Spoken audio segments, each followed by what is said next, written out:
Tour de table, Erika Walter, RCF Charente. RCF, émission spéciale municipale. Bienvenue à vous dans cette émission Tour de table spéciale à 3 semaines pratiquement des élections municipales. Jusqu'à 12h30, vous entendrez les femmes et les hommes prêts à s'engager pour la ville de Cognac, à participer à la construction de son avenir dans les prochaines années. Tous veulent être candidats, ont constitué leur liste ou sont encore en train de le faire. Avec nous 7 personnalités, 7 approches et regards forcément différents sur la ville de Cognac et les projets et priorités à mettre en œuvre. Avec une réalité dont ils ont tous forcément conscience, comment être à la fois ambitieux et réaliste pour la ville de Cognac dans un contexte financier contraint. Avec nous donc pour cette émission Morgane Berger, Damien Bertrand, Pascaline Brisset, Isabelle Lassalle, Serge Le Breton, Jean-Hubert Lelièvre et Jonathan Munoz. Et sans plus attendre, nous démarrons donc cette émission avec nos 4 premiers invités à s'exprimer. En l'occurrence Morgane Berger, Damien Bertrand, Pascaline Brisset, Isabelle Lassalle. Nous vous invitons tous les 4 d'abord à vous exprimer sur ce thème, on va dire ce grand thème, aménagement urbain de la ville et attractivité. Alors Cognac est évidemment une ville moyenne qui a régulièrement évolué dans sa physionomie en fonction de différents paramètres et priorités. Aujourd'hui, selon vous, qu'est-ce qui vous paraît essentiel au centre-ville notamment? Quel projet, quelle approche possible notamment grâce au plan Action Cœur de Ville? Damien Bertrand, par exemple, vous justement, quelle approche vous avez sur ce centre-ville de Cognac aujourd'hui, sur les priorités à mettre en œuvre? Tout d'abord, bonjour. Merci pour cette belle invitation en ce jour de Saint-Damien. J'y suis sensible. Le centre-ville de Cognac, c'est une préoccupation majeure. On a tous constaté que ce centre-ville était un petit peu endormi, un petit peu calme. Effectivement, Cœur de Ville va venir proposer un certain nombre d'actions à mettre en œuvre. Un diagnostic a été fait et 88 fiches actions ont été identifiées. Parmi ces fiches actions, il est clair que le financement aura sa part d'importance et ne pourra pas être toute mise en œuvre systématiquement. Nous, on a identifié en priorité la revitalisation notamment des halles, mais pas que les halles, la zone qui est concernée par les halles, c'est-à-dire également la place d'Armes. On y attache un grand soin et effectivement la revitalisation va consister en coordonnant un petit peu tous ces acteurs que sont les halles, les commerçants et les projets de la place d'Armes pour nous. Voilà. Pascaline Brisset, pour vous, pour votre liste, effectivement, quel est l'enjeu pour ce centre-ville de Cognac? L'enjeu du centre-ville de Cognac, il y a à la fois les halles, il y a la revitalisation donc, de la rue Aristide Briand. Ayant une expérience assez forte en commerce, puisque pendant 15 ans, j'ai sillonné la France à vendre nos bouteilles sur des salons gastronomiques, j'ai constaté qu'il y avait toujours les mêmes points qui donnaient une attractivité. Et la première chose, c'est d'abord être cohérent dans les actions qui sont données. Ensuite, il faut ramener du flux en centre-ville. Pour ramener du flux en centre-ville, il faut que les gens puissent se garer facilement. Il ne faut pas oublier que nous sommes au sein d'une zone rurale, que des gens donc viennent de l'extérieur et ils doivent pouvoir trouver une solution.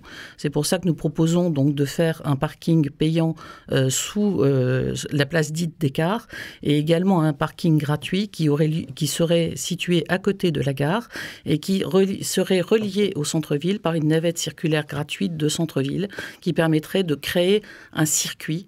Et quand on est en train de tourner et qu'on a la possibilité de circuler dans la ville et de se déplacer d'un point à un autre facilement et gratuitement, on amène tout de suite beaucoup de flux dans une ville.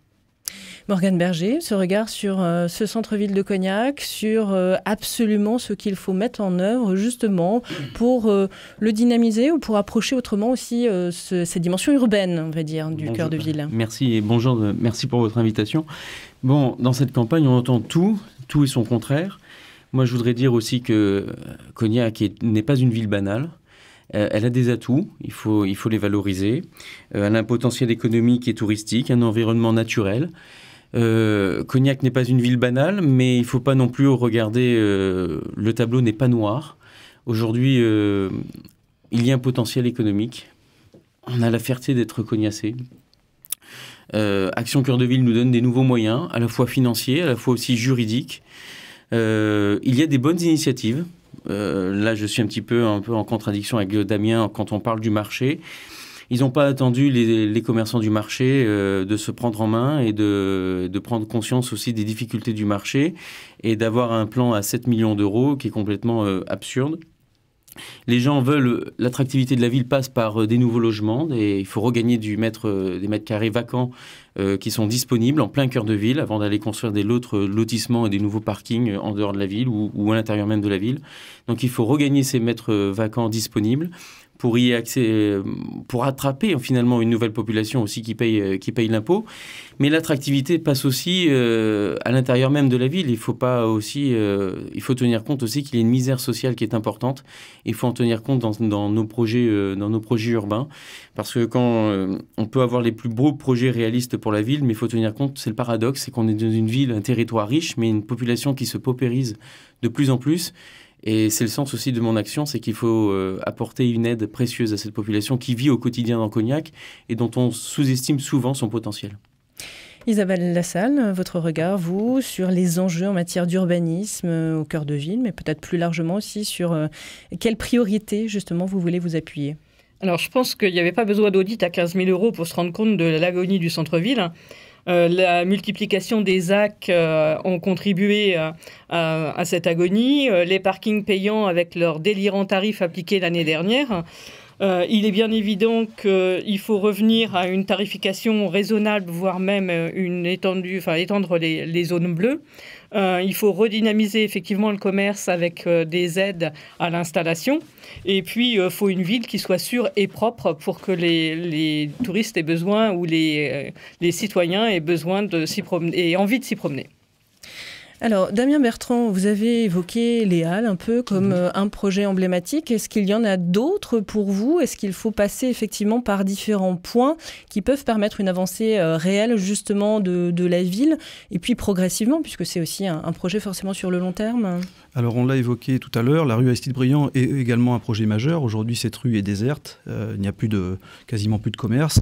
Et nous allons proposer justement un projet pour revitaliser cette rue, un projet qui tourne autour du Cognac. Aujourd'hui, Cognac n'a pas sa place d'honneur dans la ville, en quelque sorte. Et notre projet pour cette rue Aristide-Briand serait de la transformer, de la convertir en une allée des Cognacs, des arts et du Cognac. Voilà, pour dédier cette rue entièrement au Cognac, à son industrie, mais également aux artistes, à la culture autour du Cognac, en faisant un lieu vraiment de passage obligatoire pour tous les visiteurs, mais également un lieu de vie pour les Cognacais, un lieu qui sera animé tout au long de l'année. Pascaline Brisset, vous aviez évoqué tout à l'heure un regard global sur ce centre-ville, notamment en parlant du stationnement, mais pas que. Quelle est la place aussi des espaces verts dans ce cœur de Cognac, par exemple? Alors, les espaces verts, nous avons la chance d'avoir un parc François Ier qui est un parc naturel classé. Nous avons un jardin également qui est magnifique. Nous avons aussi une vie qui est très très minérale, donc il faut casser un peu cette minéralité. Quand on parlait de la rue Aristide-Briand, c'est un exemple classique. C'est une rue qui est très rectiligne et qui donc n'attire pas des gens dans cette rue, parce que quand on voit une grande rue rectiligne qui est vide, c'est un petit peu rédhibitoire, alors qu'on peut tout à fait la théâtraliser et notamment la végétaliser fortement, ce qui permet de créer des cassures et de créer des zones d'ombre, des zones agréables et des zones où les gens ont plaisir à se promener. Mais ce qui est surtout important, c'est d'avoir une cohérence dans la ville. Parce que on peut parler d'attractivité dans la ville, mais quand dans un même temps on construit des résidences seniors et qu'il n'y a plus de médecins en centre-ville, puisque le dernier cabinet de la rue Aristide-Briand justement est en train de fermer, il faut être logique.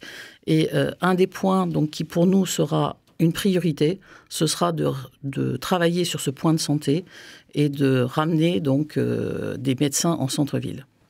Morgane Berger, sur cette approche effectivement peut-être globale de la ville, puisqu'on peut parler de cœur de ville, du centre-ville, mais de toute façon, il y a l'ensemble des quartiers, il y a l'ensemble de la ville pour avoir une politique cohérente, on va se dire aussi en termes d'aménagement. Ce que je vous disais tout à l'heure, il ne faut pas non plus noircir le tableau. Je suis cognacé pure souche, j'ai vu la transformation de ma ville. Bien sûr, il y a eu des choix qui ont été faits qui n'auraient certainement pas été les miens, mais la ville de Cognac est en train de se transformer. Je pense que la collectivité doit aider aussi toutes ces entreprises qui aident à la transformation de la ville et notamment les maisons de négoce. La rue Aristide-Briand, je veux dire, arrêtons de la stigmatiser. Elle n'est pas morte, Damien et Pascaline. La rue Aristide-Briand, le bas de la rue Aristide-Briand vit, quand vous arrivez à la place du Canton, elle vit. Et je dois saluer aussi tous les commerçants qui font vivre cette place. Aujourd'hui, il n'y a pas de fatalité. Moi, je suis assez optimiste sur le devenir de la rue Aristide-Briand. Il faut ouvrir, il faut faire des grandes entités commerciales. Aujourd'hui, la moyenne des boutiques qui sont fermées, elles font 23 mètres carrés. Qu'est-ce que vous voulez faire dans 23 mètres carrés ? Il faut essayer d'appliquer la baisse des loyers. Il faut donc faire des grandes entités commerciales et des entrées indépendantes. Ce qui était envisageable il y a maintenant 12 ans, avec uniquement un droit de préemption quand le maire pouvait l'utiliser, mais c'était la faillite et l'assommoir fiscal. Aujourd'hui, il y a des outils et Action au cœur de ville l'effet, et Angoulême a pris cette initiative, Saintes est en train de le faire, donc il n'y a pas de fatalité pour que la rue Aristide-Briand, il n'y ait pas du flux. Enfin, on parle de la santé, c'est pour ça que je m'inscrirai dans la poursuite du maintien du centre communal de santé que souhaite faire la municipalité actuelle. Mais moi, je pense même que l'endroit idéal, c'est la rue Aristide-Briand et le cabinet, notamment, le cabinet qui risque de fermer prochainement et qui risque d'être un tampon temporaire pour recevoir les médecins. Donc, je pense que c'est ici, dans cette rue Aristide-Briand, qu'il faut conserver ce flux de population et d'attractivité. Pour vous, Isabelle Lassalle, alors cette rue Aristide-Briand, déterminante, symbolique effectivement, mais plus que symbolique pour cette ville de Cognac et plus globalement. Tu vas la défendre aussi. Alors moi, j'ai toujours défendu la rue Aristide-Briand, effectivement, puisque en plus j'y travaille. Mais faut pas focaliser sur cette rue Aristide-Briand, bien évidemment. Moi, il est clair que je m'oppose au déplacement de l'Office du tourisme au parking, enfin sur la place du musée, parce que je pense qu'il aurait été bien, justement dans la rue Aristide-Briand, il aurait permis de faire venir un certain nombre de personnes. Mais effectivement, il ne faut pas focaliser sur cette rue Aristide-Briand. Il n'y a pas que la rue Aristide-Briand à Cognac. C'est une ville avec des quartiers, et chaque quartier doit pouvoir vivre également. Il faut aussi maintenir les commerces sur Saint-Jacques, maintenir les commerces à Croin. Il ne faut pas oublier qu'il y a un certain nombre d'incidents qui s'y produisent. Il faut sécuriser aussi Vous ne pouvez pas me dire non, monsieur Munoz est hoché de la tête comme ça. Ça a été encore cambriolé il y a 15 jours. Donc, ce sont des faits. Je ne les invente pas. Je suis désolée. Pas cambriolé, il y a eu un feu, Isabelle, c'est tout. Non, ils ont été cambriolés. Le Vival, hein, oui, le Vival, il a été cambriolé. Et donc, je pense qu'il ne faut pas s'attacher que à la rue Aristide-Briand. Alors, par contre, effectivement, ce n'est pas une vision noire de la ville, c'est une question de réalisme. Il y a un certain nombre d'actions et je n'ai jamais cité une action noire ou blanche, c'est juste une réalité. Des choses à mettre en œuvre. Oui, mais donc ne stigmatise pas les opinions des autres. Très rapidement. Non, mais je veux dire, en disant on ne peut pas se porter candidat en ayant un discours dramatique sur la ville de Cognac. Dans ces cas-là, qu'est-ce qui t'a fait vivre à Cognac? C'est toi qui la dramatise. Cognac n'est pas une ville banale. Elle a ses atouts. Il faut déjà les valoriser. Et ensuite, il faut inscrire une nouvelle action sur le commerce, sur la santé, sur la culture. Mais c'est tout à fait ce que l'on en dit. Mais ne donnons pas l'image sur l'attractivité d'une ville qui est en déshérence, et ce qui est faux. Moi, je pense qu'il faut avoir une vision réaliste des choses. Il faut avoir une vision Alors, Morgane Berger, vous allez... Voilà. Damien Bertrand. Avec plus de 30 commerces fermés, on ne peut pas dire que la rue Aristide-Briand soit en bonne santé. Voilà, donc clairement, il faut s'en occuper de cette rue-là, et c'est une demande des Cognacais, des commerçants du centre-ville. Ils n'ont pas envie de la voir disparaître totalement. Depuis 3 ans, Damien, la rue Aristide-Briand, elle est en train de revivre. Notamment je t'invite à y aller, notamment dans le bas de la rue Aristide-Briand et notamment sur la place pour la Panse du Canton. Oui. Et tu verrais que déjà en 3 ans, des efforts ont été faits. Je ne dis pas que c'est suffisant, mais il faudra amplifier. Tu parles de 20 mètres sur 200 mètres. C'est déjà bien parce qu'il y a 3. La place du Canton, c'est dans la continuité de la rue Aristide-Briand. Comme la rue d'Angoulême. Le constat est qu'effectivement, dans les années 80, il y avait 200 commerces à Cognac. Il n'y en a plus que 70 en nombre de boutiques. Mais ça, c'est un fait de société, malheureusement. C'est le cas de toutes les petites villes de province. Les modes de consommation sont différents. Maintenant, il faut faire en sorte, effectivement, de positiver et de faire en sorte que les petits commerces puissent s'installer quand même, malgré, effectivement, l'importance qu'a pris le e-commerce. Et les périphéries aussi, où il y a eu beaucoup de développement de centres commerciaux à l'extérieur des villes. Pascaline Brisset ? À ce niveau-là, je suis plus optimiste que vous, parce que je pense que nous sommes arrivés à la fin d'un cycle où tout est parti vers les extérieurs. Actuellement, nous avons des gens qui se redéplacent à vélo, se redéplacent à pied, ont d'autres envies, veulent consommer local. Et je pense que nous sommes dans un effet de balancier et que, au contraire, maintenant, ce sont les centres-villes qui vont revivre. Et nous sommes justement à un moment où nous pouvons être précurseurs pour être en avance et remettre cette vie dans les centres-villes qui va revenir parce que les gens en ont ras-le-bol des centres commerciaux extérieurs. Moi je ne suis pas très optimiste parce que quand on voit hier en agglo que Mme Maranda veut nous déplacer une école supérieure dans une ZAC de Château-Bernard au lieu de la laisser en centre-ville, je suis désolée, mais moi je ne peux pas être optimiste avec une agglo qui décide à notre place. D'où l'importance de peser au sein de l'agglomération. Là-dessus, je pense que nous serons tous d'accord. Eh bien, on va rester justement sur cette parole commune et partagée et on va poursuivre dans un instant cette émission avec notre deuxième partie.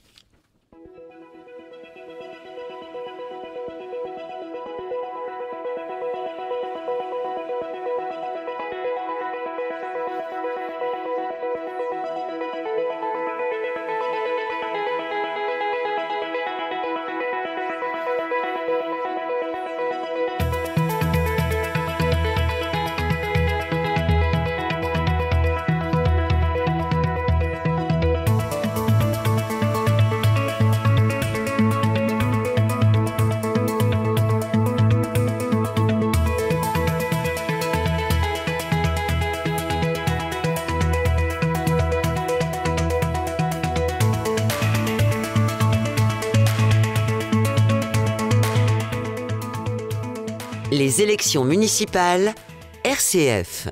Avec nous toujours 4 candidats pour continuer les échanges sur la ville de Cognac en vue donc de ces élections municipales. Cette fois pendant un quart d'heure avec nous Pascaline Brisset, Isabelle Lassalle qui étaient déjà là dans la première partie, mais nous ont rejoint donc Serge Le Breton et Jean-Hubert Lelièvre donc qui prendront également la parole. Alors on va s'intéresser maintenant au thème de la transition, de l'environnement de manière générale. C'est une thématique assez large. Comment en gros Cognac peut-elle avancer, évoluer, se transformer pour être pleinement actrice localement d'un bien-être réel des habitants et d'une prise en compte forte des réalités environnementales qui s'imposent au niveau mondial, mais aussi ici, bien sûr, aussi très localement.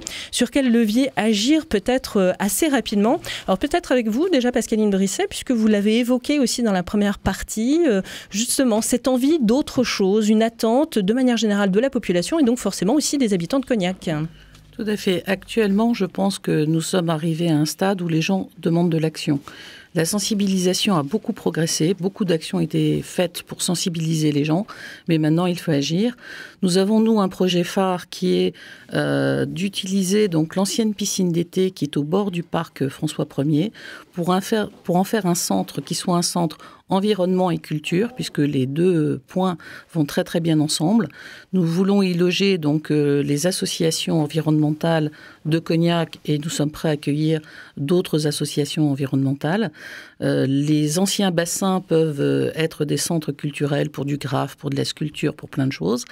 Et les espaces qui sont autour permettent de faire une espèce de showroom des différentes actions faciles à mettre en œuvre, comme des friches de biodiversité, comme un jardin de permaculture, comme une mare pédagogique. Et donc, nous souhaitons que ce lieu soit un lieu vivant, qui permette aux écoles de venir voir ce qui se passe, qui permette aux personnes de la ville de venir voir. Nous avons également la chance d'avoir une activité comme le Cognac qui actuellement fonctionne plutôt bien et qui est très très ouverte sur l'évolution verte. Et ce sont des personnes qui peuvent apporter des financements pour des projets et je compte bien aller les voir et leur demander de l'argent pour aider à cette transition dans la ville de Cognac. Alors pour vous, Serge Le Breton, quel regard justement pour votre liste par rapport effectivement à cette ville de Cognac et cette possibilité véritablement d'avancer peut-être davantage encore dans cette dimension de transition? Bonjour et merci de m'avoir invité. Moi, je dirais, ce qui doit conduire nos actions futures en tant qu'élus prochainement, c'est l'urgence climatique, l'urgence sociale et l'urgence démocratique. Donc l'urgence climatique, ça rejoint votre question. Et dans un premier temps, pour mettre en œuvre un certain nombre de réponses, le premier adjoint sera l'adjoint à la transition et à la planification écologique. Vous voyez l'importance qu'on va donner à cette dimension-là. C'est pas du greenwashing, c'est pas de l'écologie de salon, c'est vraiment une idée forte, ça fait partie de notre ADN. Je rappelle qu'en 2014, nous avions déjà une liste et bon nombre de nos propositions de 2014 sont reprises pour cette élection et sont même partagées par certains candidats autour de la table. Je crois qu'il y a des actions fortes à mener, par exemple, et qui peuvent amener des économies, puisqu'on est là aussi pour faire des propositions, c'est couper l'éclairage public entre 1h du matin et 6h du matin. C'est à l'eau de lumière, enfin on voit bien les effets négatifs et ça se pratique dans beaucoup de communes. Alors, on est en train de parler de la commune de Cognac, ça a été un petit peu évoqué, mais il faut savoir que 80% des compétences sont passées à l'agglo. Et donc, il va falloir effectivement siéger à l'agglo. Il ne va pas falloir laisser cet agglo sans que les Cognacais soient représentés. Et au sein de cet agglo, et même au niveau de la commune, le plus risque déjà d'aller vers l'agglo, il faut mettre en place des zones agricoles protégées. Parce qu'il va falloir mettre autour de cette commune et au sein de cette commune des zones, une ceinture maraîchère pour alimenter ces cantines, puisqu'on va avoir une obligation. Alors, nous avons l'obligation, on préconisait déjà du bio à la cantine et des circuits courts. Donc, il va falloir travailler là-dessus. Vous voyez, il y a plein de questions comme ça. Et puis, nous aurons une position très politique, c'est-à-dire qu'il faut taper du poing sur la table aujourd'hui. Je suis désolé. Nous interdirons le Linky sur notre territoire. Nous interdirons les pesticides. Voilà. Nous ne sommes pas là pour faire, je dirais, de l'écologie de salon. C'est navrant ce qui s'est passé hier soir à l'agglo. On va mettre des millions sur un parc des sports. Il y a certainement des travaux à faire au niveau de ce parc des sports, hein, on ne discute pas. On va mettre des millions dans un château à Bouteville. Eh bien, mettons ces millions dans toutes les communes de ce territoire pour que les édifices publics soient équipés de panneaux solaires, de récupération d'eau pluviale. C'est l'enjeu primordial aujourd'hui pour demain, pour ce territoire, comme pour notre planète. Il y a de l'argent à mettre là-dessus, on ira la chercher et c'est vers là qu'il faut tendre. Alors Jean-Hubert Lelièvre, quel regard justement et quel levier activer pour avancer sur cette thématique de la transition et avancer rapidement puisqu'on connaît effectivement l'urgence aujourd'hui? Merci pour votre invitation. Tout d'abord, nous, dans l'équipe, on a décidé de mettre en place 3 piliers sur lesquels on va pouvoir passer tous nos projets. Donc, c'est la responsabilité, la solidarité et l'environnement. Après, en termes d'actions concrètes, nous, on s'engage sur les écoles zéro plastique sur 6 ans. Ensuite, on va travailler également sur un plan gaspillage, parce qu'aujourd'hui, le gaspillage alimentaire sur un territoire comme celui de Grand Cognac, ça représente 2,5 millions d'euros. Donc, on doit pouvoir parvenir à économiser ces sommes en ayant une politique volontariste en termes de clauses dans les marchés publics qui imposeront, comme ça peut être le cas à Angoulême, que les fournisseurs d'alimentation autorisent les enfants, qui sont les principaux consommateurs, à visiter les centres de production sur une journée. Grâce à ça, on assure justement une production locale. Ensuite, on va continuer le développement des l'écoquartier en lien avec Grand Cognac. Ça, c'est évident que c'est un projet porteur. Et il y a également un élément en termes de démocratie continue et participative qui nous intéresse, c'est de transformer les conseils de quartier en conseils environnementaux de quartier. Et ces conseils environnementaux de quartier, grâce à ça, on peut flécher à peu près 500 000 euros sur des questions environnementales parce que 70% de leur budget devrait être consacré à des actions en lien avec l'environnement. Et autre élément, c'est mettre en place des ateliers réparation sur le modèle des jardins partagés. Les jardins partagés, ça fonctionne très bien. Et aujourd'hui, on se rend compte que les logements sont de plus en plus petits.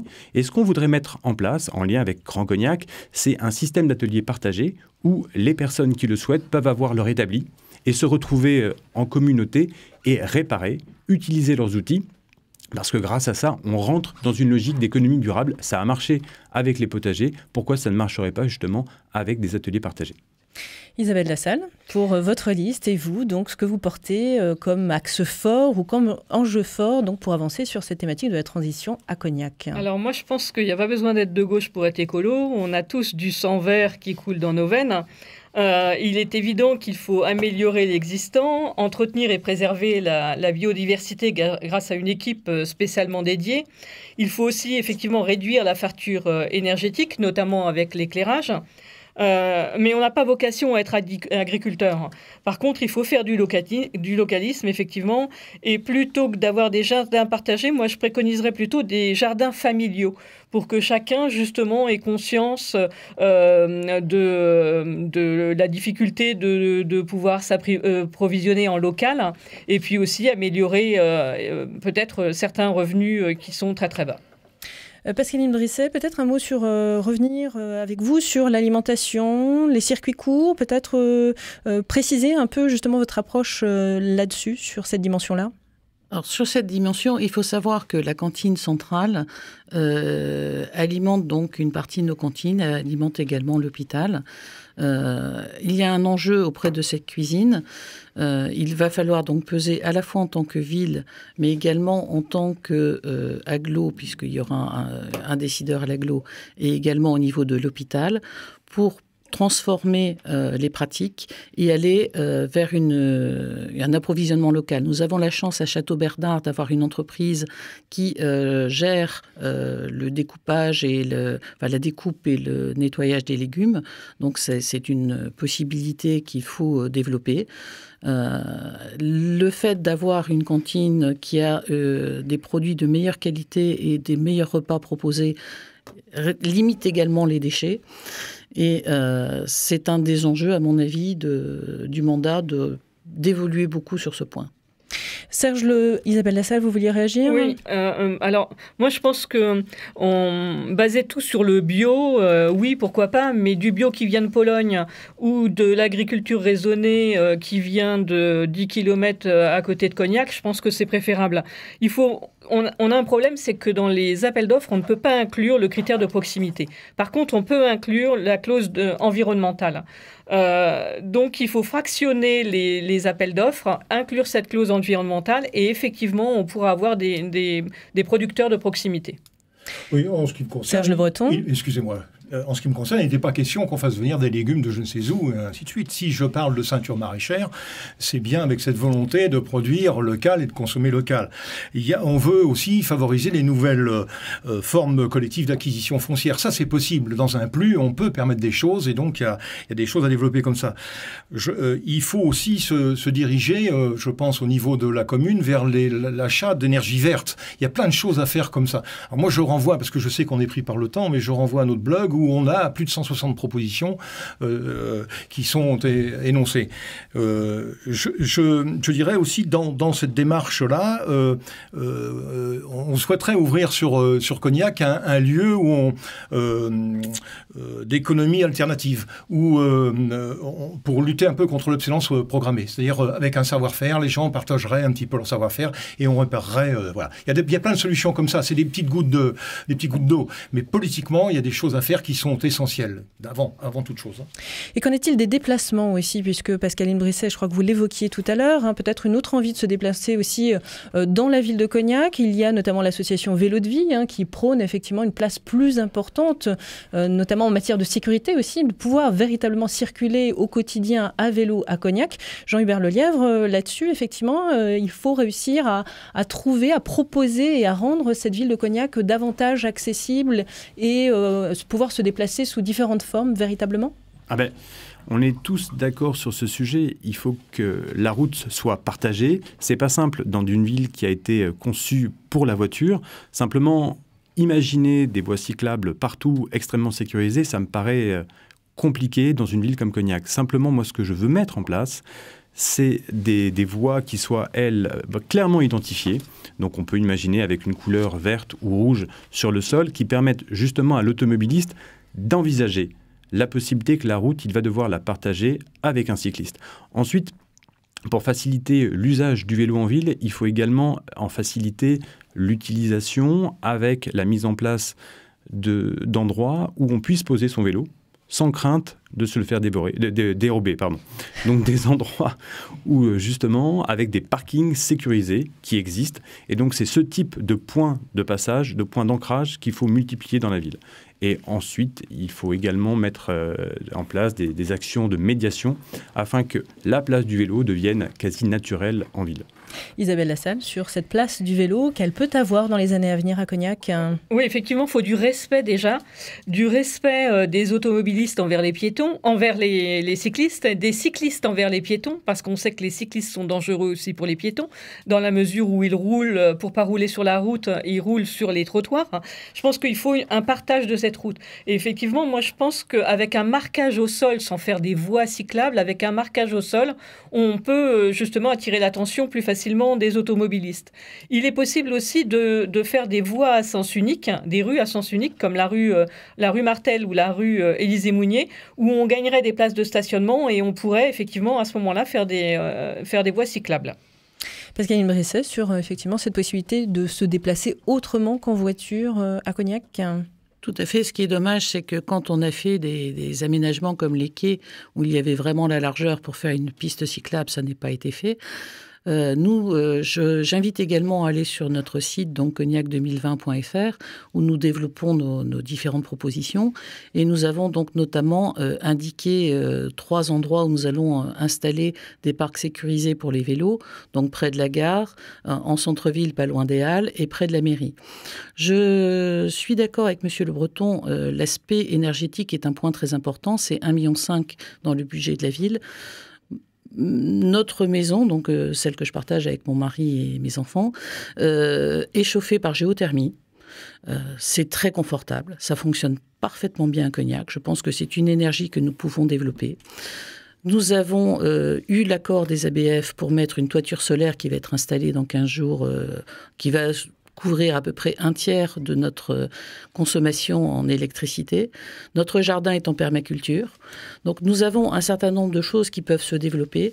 Je pense notamment des quartiers comme Croin qui ont des espaces verts assez larges, où nous envisageons de développer un jardin intergénérationnel, où nous pouvons faire venir des gens comme des associations comme les Incroyables Comestibles qui peuvent faire des développements.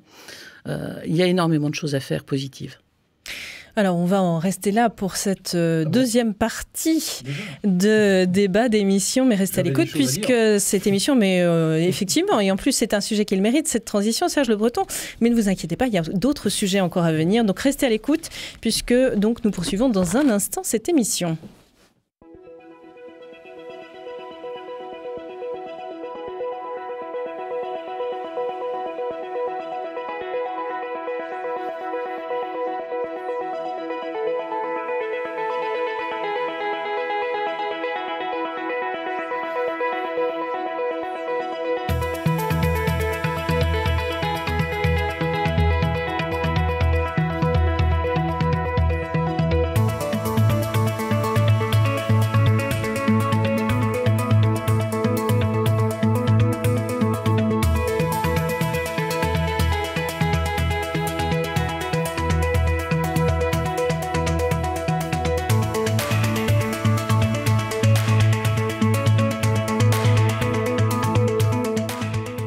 RCF, émission spéciale, élection municipale. Et suite donc de cette émission avec 4 des candidats a priori pour ces élections municipales à Cognac.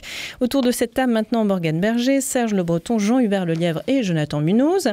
Nouveau thème d'échange donc avec la dimension cette fois de démocratie citoyenne. Alors pour vous 4, en matière de justement de démocratie citoyenne, comment renforcer et faut-il renforcer tout simplement cette participation des habitants à s'exprimer, à prendre leur part dans l'exercice, on va dire, de la politique locale de manière générale, et puis aussi comment sensibiliser s'il le faut à cet enjeu. Peut-être avec vous d'abord, Jonathan Munoz. Alors oui, il faut engager les discussions avec la population et depuis 10 ans, Michel Gourincha et son équipe, et donc moi-même, nous avons mis en place les conseils de quartier sur la ville de Cognac.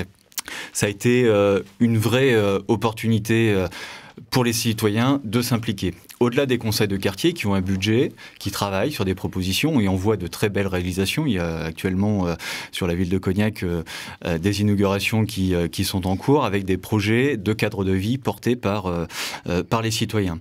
Au-delà de la participation des citoyens dans le conseil de quartier, nous avons créé le conseil, le CAL, le comité des acteurs locaux, qui a permis, là aussi, à des chefs d'entreprise, à des représentants d'associations, à des citoyens, de pouvoir s'exprimer sur le budget et de pouvoir accompagner les élus dans la politique de mise en place budgétaire.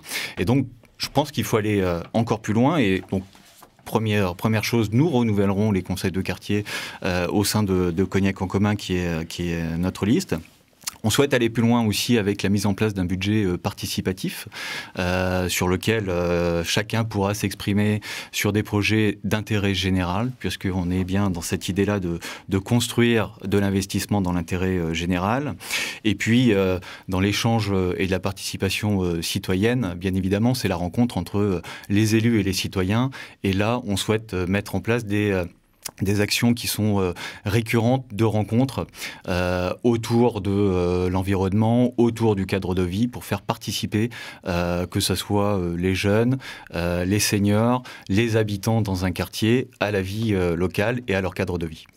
Jean-Hubert Lelièvre, sur cette importance aujourd'hui de la démocratie citoyenne, encore plus peut-être encore, et comment la renforcer selon vous justement dans cette ville de Cognac? En mettant en place des référendums d'initiative municipale. On l'a vu sur la question des 30 km/h. Ça a été décidé, toute la ville passe à 30 km/h. Je pense que sur ces sujets, typiquement, ça fait partie des éléments sur lesquels la population doit être appelée à donner son avis. Et pour ce faire, il y a des solutions qui existent avec soit un vote sur les réseaux, par Internet, soit après la possibilité de mutualiser ce vote avec un vote Internet et un vote physique sur une semaine, sur des sujets qui sont définis par le conseil municipal. Et aujourd'hui, les citoyens, de plus en plus, souhaitent qu'au cours d'un mandat, au cours des 6 années que dure le mandat, on puisse leur donner leur avis et que cet avis ait un poids, que l'élu remette au pot une part de sa souveraineté, celle qu'il a été acquise par l'élection. Et là, il redonne la possibilité à la population de s'exprimer. Serge Le Breton, vous l'avez dit tout à l'heure, pour votre liste, c'est l'une des priorités, cette place laissée justement à l'expression des citoyens et cette interaction justement entre élus et citoyens. Oui, je parlais d'urgence climatique, d'urgence sociale et d'urgence démocratique. Mais je voudrais revenir sur le point précédent, parce que je n'ai pas été interpellé par rapport au vélo. Parce qu'en termes de temps de parole, vous avez répondu longuement aussi, Serge Le Breton. C'est pour ça, donc on va rester sur cette... Mais oui, il y en a plein. La gratuité d'usage, vous avez invité effectivement les auditeurs à aller aussi sur le blog pour pouvoir tout entendre. Mais donc effectivement, sur cette thématique de la démocratie citoyenne. C'est curieux, je vais rejoindre Hubert.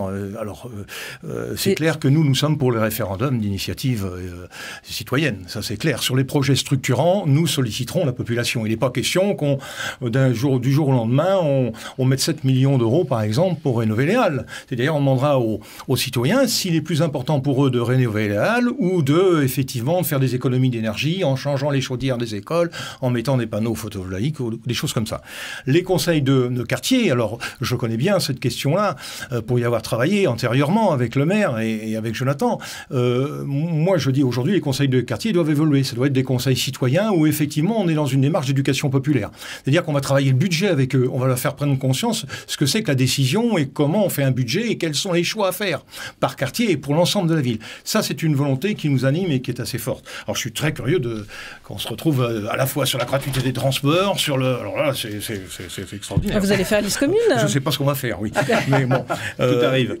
Oui, et puis je pense qu'on a une salle de conseil municipal qui ne se prête pas à ce que les gens sont défiants par rapport aux hommes politiques aujourd'hui. On le voit bien, par rapport aux partis. Vous avez vu, autour de la table, plus personne n'arrive avec son logo, son slogan, machin. Tout le monde se cache, sauf moi. Je veux dire, à un moment, le conseil municipal, ça doit être un lieu où on peut effectivement écouter ce qui s'y dit. La salle de conseil municipal ne se prête pas à ça. Il y a 25 places, on est serré. Il nous faut une salle digne de ce nom pour que les gens viennent écouter effectivement ce qui s'y fait. Il faut que ça soit filmé, que ça passe sur la télé locale, que les gens s'emparent un peu de tout ça. Il faut qu'ils voient comment ça fonctionne. Je crois qu'il y a des choses comme ça. Il y a beaucoup d'autres choses, bien sûr. C'est une nouvelle mesure, ça. Morgane Berger. On va agrandir la mairie, alors? Non, mais on peut trouver un autre lieu, mon ami. Non. Là, par exemple, je sais pas, non, le musée d'art, par exemple. Alors, Morgane Berger, vous, effectivement, sur cette dimension de démocratie citoyenne que vous avez déjà, finalement, à laquelle vous avez été impliqué par le passé, en étant plus jeune notamment. Oui. Donc, comment aujourd'hui renforcer cette place Oui, j'y suis très attaché. Alors, certaines passerelles communes avec Serge, notamment parce que Serge était à l'initiative de la création des conseils de quartier à Cognac. Je pense que c'est une chance. J'en suis aussi le produit parce que je suis moi-même conseiller de quartier au Champ de Foire. 10 ans d'installation, on voit un petit peu aujourd'hui l'essoufflement des conseils de quartier. C'est pour ça que je propose que toutes celles et ceux qui souhaitent participer au conseil de quartier viennent, et aussi par un tirage au sort à partir des listes électorales des quartiers pour inciter les gens aussi à venir, parce qu'il y a certaines personnes qui ne souhaitent pas, enfin qui ne veulent pas, ou par moments qui n'ont pas l'information de participer dans les conseils de quartier.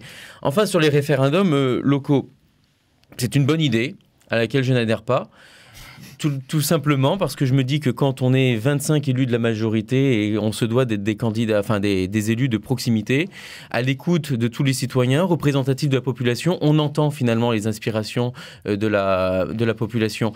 On va s'appuyer, quand on s'appuie notamment sur les conseils de quartier, pourquoi rajouter finalement des référendums sur ça? Je pense qu'à force de trop co-construire des projets, de trop y assembler, y faire venir la population, on décide de rien.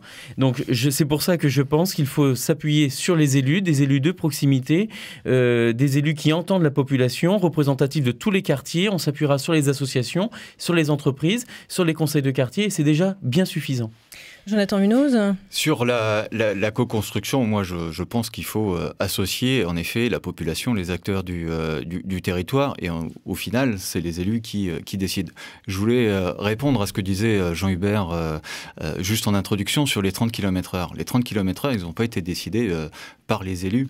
Il suffit d'écouter la population sur la vitesse aujourd'hui et la dangerosité qu'il peut y avoir sur certains axes, et notamment dans les conseils de quartier. C'est un sujet qui est remonté régulièrement et sur lequel les élus, avec les conseillers de quartier, ont travaillé sur cette question des 30 km/h. Donc là aussi, c'est bien le citoyen qui oriente et qui permet de faire un choix pour l'élu qui est en responsabilité. Et donc, d'où la co-construction. Et je pense qu'il faut aller aujourd'hui de plus en plus vers de la co-construction, notamment avec les acteurs. C'est pour ça que nous, on parle aussi de gouvernance ouverte dans les commissions municipales, avec les associations, avec les fondations, avec les entreprises.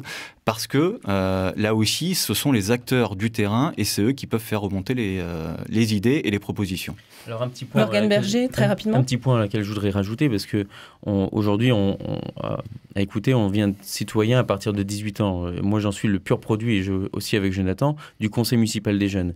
Je pense que ça a été dommage de l'avoir supprimé en 2009. C'est pour ça que je propose avec mon équipe de la réinstallation, non pas d'un Conseil municipal des enfants, mais d'un Conseil municipal aussi des jeunes, parce que ça apprend aussi directement la démocratie, le droit de vote, de découvrir aussi ce que c'est qu'une mairie, les services municipaux, les projets. Par exemple, le skatepark, c'est une initiative du Conseil municipal des jeunes. La maison des jeunes, c'est une initiative de la maison des jeunes.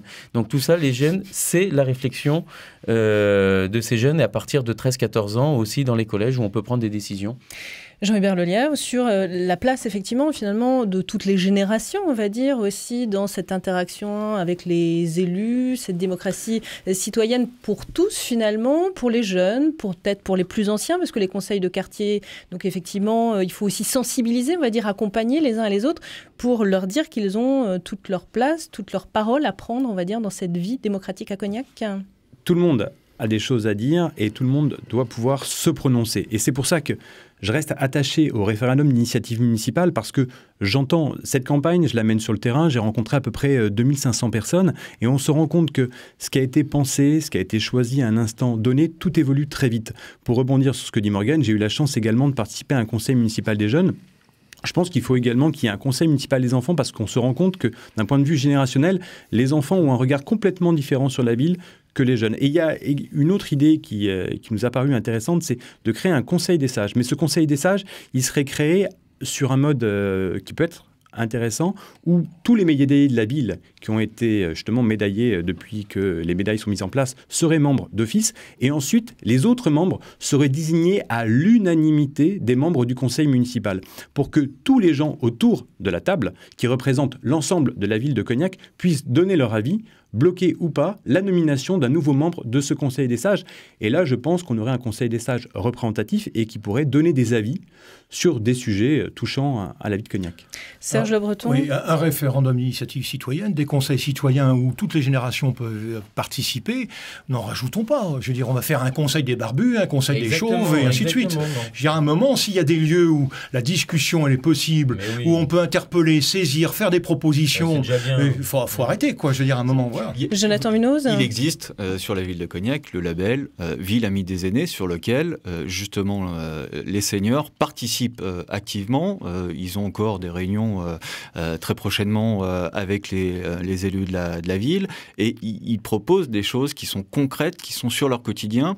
Comme tout le monde, voilà, durant cette campagne, je rencontre les citoyens, mais je le fais depuis 12 ans, ou je l'ai fait pendant 12 ans en tant que directeur de cabinet.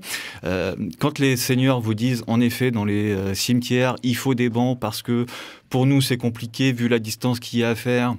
Eh ben, concrètement, c'est l'usager et donc ceux qui utilisent un équipement qui peuvent faire ressortir les bonnes idées. Donc, il y a les conseils de quartier sur lesquels, en effet, tout le monde, à partir de 16 ans, peut s'inscrire. Il y a le label Ville Amie des Aînés qui est porté par la ville, sur lequel les seniors sont impliqués.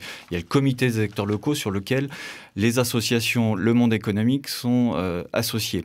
On ne va pas créer des structures sur des structures qui vont faire un empilage de propositions et comment derrière on coordonne l'ensemble de ces structures. Ce qui est important dans une ville, c'est de coordonner justement l'ensemble de ces labels, l'ensemble de ces participations citoyennes, parce que les choses, elles se croisent. Et donc, on a déjà 3 structures. Il faut s'appuyer sur celles-ci, les faire évoluer. Plus le conseil municipal des jeunes. Alors, sur le conseil municipal des jeunes, on en a fait partie avec Morgane, on l'a dit il y a quelques années. Le skatepark, moi je me souviens, j'étais premier conseil municipal des jeunes. Il a fallu attendre 2008. J'étais en 96 au conseil municipal des jeunes. Il a fallu attendre 2008, l'équipe de Michel Gourincha, pour que le skatepark puisse avoir lieu. Et on se retrouvait surtout avec des enfants d'élus où, voilà, il faut aujourd'hui faire participer les jeunes via l'outil numérique. De toute façon, on peut compiler toutes les structures. La démocratie, Serge Le Breton. Pardon, excusez-moi, je te regardais pas. Tu sais bien me conduire d'habitude. La démocratie, c'est aussi ne pas cumuler les mandats. C'est-à-dire, à un moment, si on veut donner envie aux autres, c'est-à-dire ne pas donner l'impression qu'on cumule les mandats, qu'on sait tout. On est le sachant, on est une tête de liste, on va tout résoudre. Donc c'est aussi ça, je veux dire. Moi, je pose la question, là, autour de la table. Est-ce qu'il y aura cumul des mandats ? Voilà, ça c'est aussi une autre façon de faire comprendre aux jeunes, aux gens qui peuvent s'impliquer, les barbus, les chauves, et les seniors, et les jeunes aussi. Alors Jean-Hubert Lelièvre, est-ce qu'il y aura cumul des mandats, puisque vous êtes peut-être directement concerné par cette question ? Moi je suis conseiller départemental et je pense qu'aujourd'hui, le mandat de conseiller départemental doit fonctionner avec le mandat de maire parce que les sujets s'interconnectent de plus en plus et que pour financer un projet, il faut être en capacité d'avoir des relations solides et fortes avec l'agglomération, le département, la région, l'État et l'Europe. Et le mandat de conseiller départemental m'a permis et nous permet, avec Florence Pechevy et Émilie Richaud, d'avoir un regard fort vis-à-vis du département. Là, il y a une annonce qui va être faite au niveau, par exemple, des centres de santé. Le département de la Charente veut créer 2 nouveaux centres de santé, un à l'ouest de la Charente et un à l'est de la Charente. Très clairement, nous allons essayer de peser de toutes nos forces pour que ce prochain centre de santé soit construit à Cognac, pour ce qui est de l'ouest du pays. Jonathan Munoz, sur le cumul des mandats, puisque là aussi vous êtes concerné ? Oui, je suis conseiller. Je suis conseiller régional. Je suis plus directeur de cabinet puisque j'ai démissionné pour être candidat et je crois qu'autour de la table, je suis un peu le seul à avoir démissionné, mais c'était une obligation légale. Sur clairement la complémentarité, je suis d'accord avec Jean-Hubert. En ce qui me concerne, le mandat de conseiller régional s'arrêtera en mars, priori 2021. Et je ne serai pas candidat de nouveau pour les élections régionales, puisque je souhaite m'impliquer à la fois en tant que maire de Cognac et au sein de l'agglomération. Et donc, les enjeux sont là et je me servirai des relais politiques nécessaires pour justement accompagner sur l'attractivité de la ville avec les élus qui seront en place.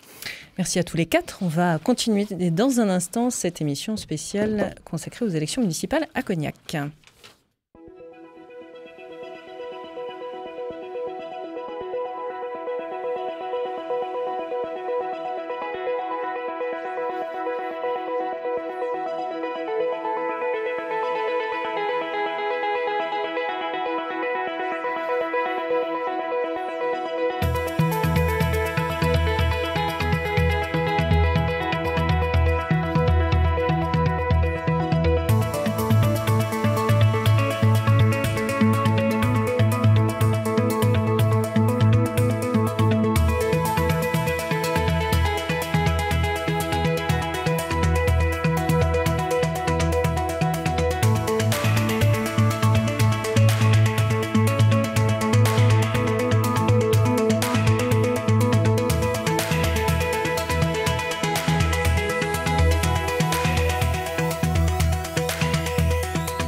Les élections municipales, émission spéciale sur RCF.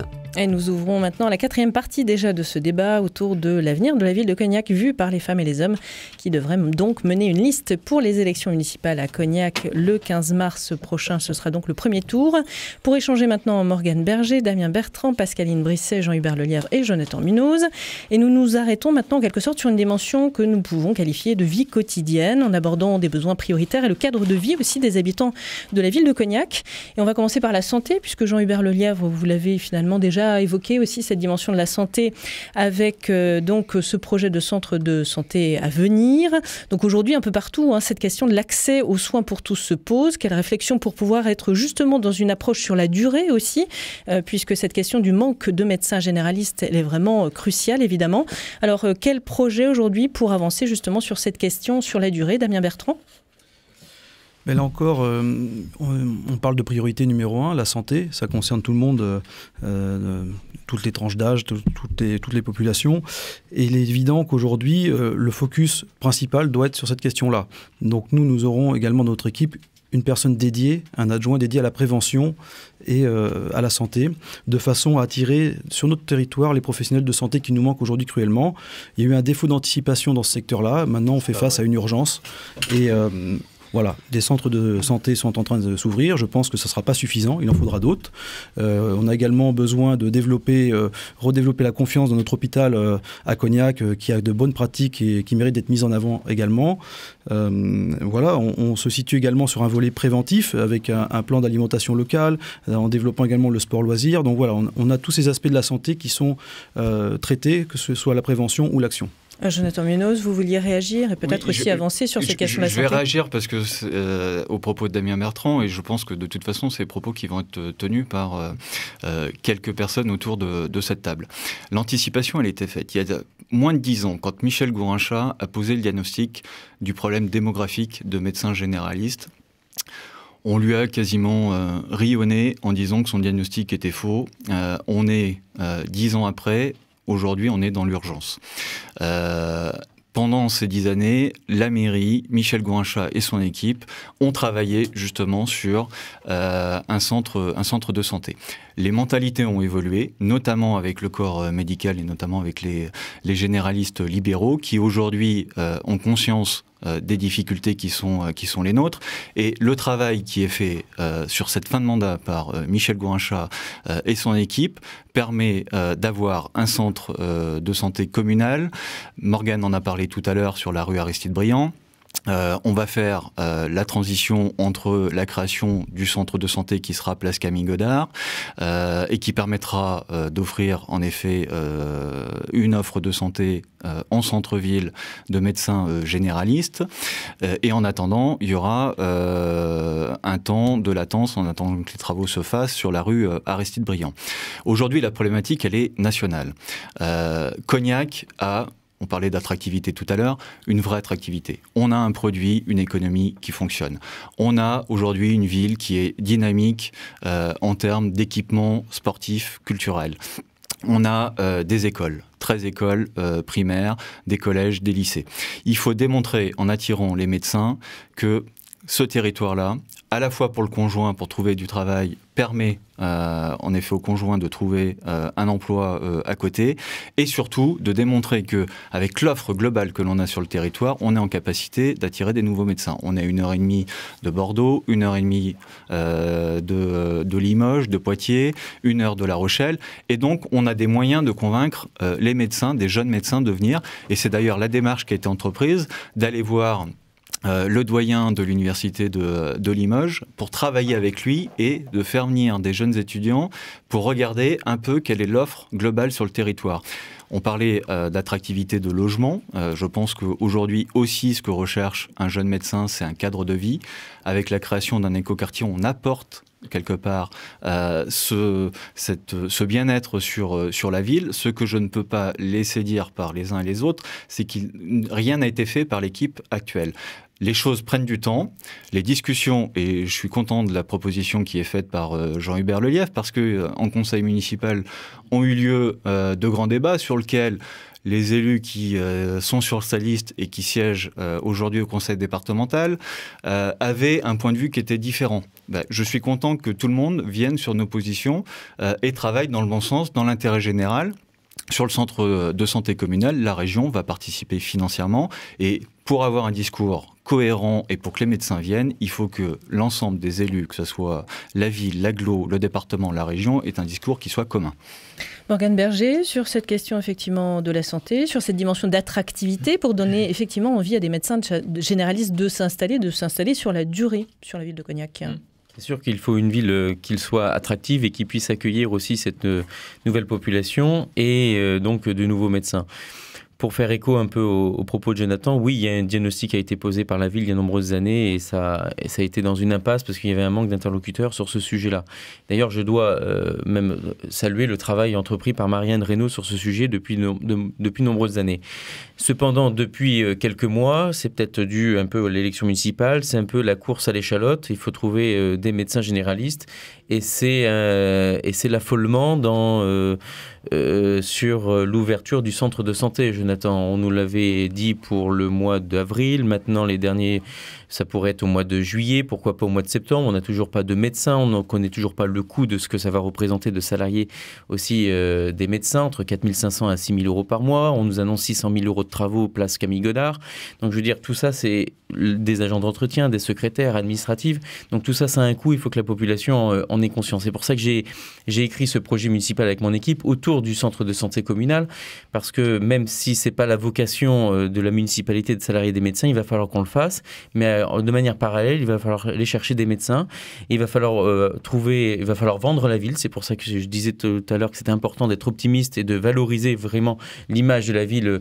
de notre territoire à l'extérieur, et puis avoir des logements qui puissent recevoir aussi quelques médecins, des logements qualitatifs, parce qu'aujourd'hui, je déteste quand j'entends dire qu'il y a un manque de logements à Cognac. C'est pour ça que je m'inscris en faux contre la construction d'un éco-quartier. Il faudra me dire aussi comment ça se passe en dehors de la ville. Donc voilà, c'est pour ça que l'attractivité de la ville est très importante et assurer et consolider un réseau de soins de proximité en lien avec l'hôpital, c'est aussi très important. Jean-Hubert Lelièvre, donc effectivement sur cette dimension de la santé, sur les enjeux autour, et est-ce que évidemment c'est une question que se pose et que vous posent les Cognaçais justement dans cette campagne? Clairement, moi je le dis, j'ai rencontré plus de 2500 personnes pendant la campagne. La question de la santé aujourd'hui, elle est majeure et le département de la Charente l'a bien pris en compte à l'échelle de son territoire. On a ouvert 2 centres de santé, on est en train de le faire et je le dis, je le répète, aujourd'hui va être annoncé 2 nouveaux centres de santé, dont un dans l'ouest de la Charente. Et nous allons nous battre pour que ce centre de santé soit à Cognac, un centre de santé départemental avec des financements transverses. La question de la localisation, elle sera fonction également du maximum d'aide que l'on pourra recevoir, parce qu'il y a peut-être des endroits qui sont plus facilement finançables par les puissances publiques nationales, et afin d'obtenir le meilleur service pour les Cognaçais, il faudra vraiment mettre en place ce que j'appelle une SMS, une stratégie médicale de santé, en lien avec l'ensemble des acteurs.